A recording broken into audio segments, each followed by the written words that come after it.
thing we always do when we're in training is we clean the grip handle out between every single coffee we make.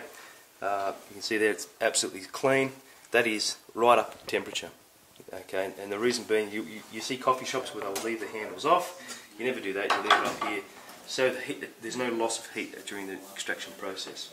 But you always clean the grip handle, because what you're removing is the residue from the previous coffee that you've made.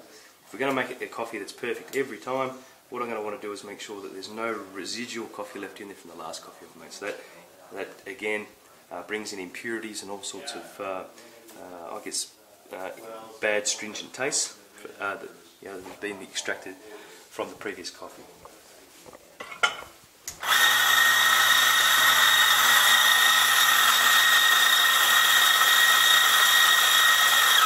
Again, you can see immediately ground straight from the bean straight into the grip handle. There's no storage of the grounds previously. Now what I'll do is I'll tamp the coffee, and the tamp of the coffee is really just to flatten the coffee out so the water has no easy route through the coffee. Okay, if you left the coffee untamped, water being a very lazy substance would just go straight through the middle.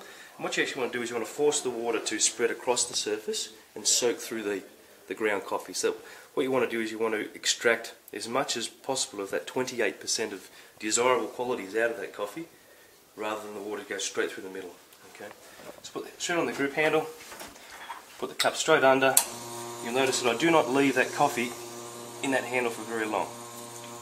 And what you're looking for is that beautiful golden pour. I know what we call that is a rat's tail. It almost looks like a rat's tail when it comes off the grip handle. Okay, it's not.